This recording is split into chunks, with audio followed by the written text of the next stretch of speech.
السلام علیکم ناظرین، میں ہوں محمد نادر اور آپ دیکھ رہے ہیں میرا یوٹیوب چینل۔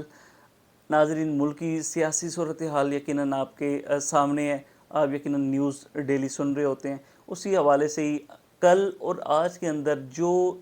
ایک ٹاپ پریورٹی پہ ٹاپ کا ٹاپک تھا، وہ تمام نیوز چینلز کے اوپر، سوشل میڈیا کے اوپر، اسپیشلی ٹویٹر کے اوپر جو ہر طرف چھایا ہوا تھا، وہ تھا امیر اور غریب کے ساتھ کیا قانون ایک طرح کا سلوک کر رہا ہے،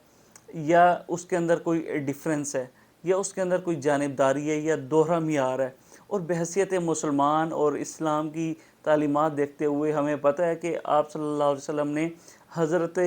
فاطمہ کے لیے بھی وہی معیار قائم کیا قانون کا کہ جو کسی اور عام لڑکی کے لیے ہو سکتا تھا، کہ آپ صلی اللہ علیہ وسلم نے فرمایا کہ اگر فاطمہ بنت محمد بھی چوری کرتی تو میں اس کے بھی ہاتھ کاٹتا۔ اور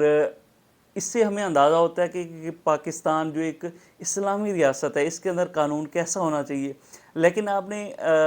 مختلف تصاویر کا آج کل کمپیریزن دیکھا ہوگا، جہاں پہ ایک طرف بلاول بھٹو صاحب ایک چھوٹی بچی کے ساتھ عالیشان گھر کے اندر بیٹھے ہیں، اور وہیں ایک دوسری بچی 10 ماہ کی جو کہ جیل میں یا عدالت کے اندر اپنی ماں کے بغیر بلک بلک کے رو رہی ہے، اور ساتھ موجود لوگ وہ اسے دیکھ کے ہلکان اور رونے والی ان کی صورتیں ہوئی بھی ہیں۔ لیکن قانون کو یہ خیال نہیں آتا کہ 10 ماہ کی بچی کو اپنی ماں سے انہوں نے اس کی ماں سے الگ کر کے رکھا ہوا ہے۔ یہ عدالت نے ایک اچھا مثال قائم کی ہے، انہوں نے اجازت دی کہ بچی کو اس کے ماں کے ساتھ شامل کیا جائے یا اس کو دیا جائے تاکہ بچی کی کنڈیشن کچھ بہتر ہو۔ اب یہ بھی دیکھنا ہے کہ وہ عورت کون ہے۔ وہ عورت شہباز گل صاحب کا بیان کوئی ہو، ہم اس پہ ڈسکشن نہیں کر رہے، ہم اس پہ بات نہیں کر رہے، ان کو چاہے جس طرح کی سزا ملنی چاہیے وہ ملے۔ شہباز گل کے پاس ملازمت کرتا ہے ڈرائیور،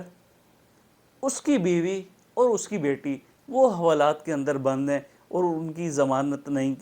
کی جا رہی۔ اور ساتھ ہی دوسری طرف بلاول بھٹو صاحب کے ساتھ وہ جو بچی ہے اور اس کا جو کمپیریزن ہے، ہم ایسا نہیں چاہتے کہ اس بچی کے ساتھ کچھ خدا نخواستہ برا ہو، لیکن لوگ کمپیریزن کر رہے ہیں، لوگ کہہ رہے ہیں کہ غریب اور امیر کے لیے قانون کا دوہرا معیار ہے۔ اس کے علاوہ ایک دوسری تصویر بھی آپ نے سوشل میڈیا پہ دیکھی ہوگی کہ ایک طرف مریم نواز جنہوں نے ہمیشہ فوج کے خلاف اور ملکی اداروں کے خلاف بات کی، جبکہ دوسری طرف ایک عورت جو جیل کے اندر بند سلاخوں کے پیچھے بیٹھی ہے، ایک عورت وہ جو ملکی اداروں کے خلاف بات کر کے بھی ضمانت پر ہے اور اس کو بہت سے پروٹوکولز مل رہے ہیں، جبکہ دوسری طرف ایک غریب عورت جس کا پتہ نہیں کیا گناہ ہے اور وہ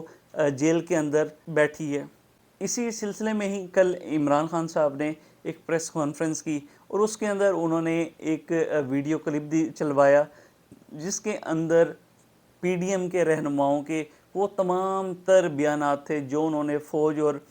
ملک کے خلاف داغے تھے، اور ان کی انہوں نے کلپ چلوایا اور وہ سب کے سامنے آیا کہ یہی پی ڈی ایم رہنما اس سے پہلے فوج اور اداروں کے خلاف کیا کیا کہتے رہے۔ اور وہ ویڈیو دیکھنے کے بعد ہمیں اس عورت کی اور اس 10 ماہ کی بچی کی بے بسی پہ رونا آیا کہ جس کا شاید کوئی تعلق ہی نہیں ہے اس 10 ماہ کی بچی کا، لیکن وہ بلک بلک کے رو رہی اور دہائی دے رہی ہے کہ پاکستان کے اندر شاید کوئی دو قوانین ہیں، امیروں کے لیے ایک قانون ہے اور غریبوں کے لیے دوسرا قانون ہے۔ لیکن ہمیں یہ یاد رکھنا چاہیے پاکستان ایک اسلامی اور فلاحی ریاست ہے جس کے اندر قانون سے بالا تر کوئی نہیں ہے، امیر اور غریب کے لیے قانون ایک ہی ہونا چاہیے۔ ملیں گے انشاءاللہ نیکسٹ ولاگ کے اندر، اپنا بہت سا خیال رکھیے گا، اپنے چینل کا خیال رکھیے گا۔ اللہ حافظ۔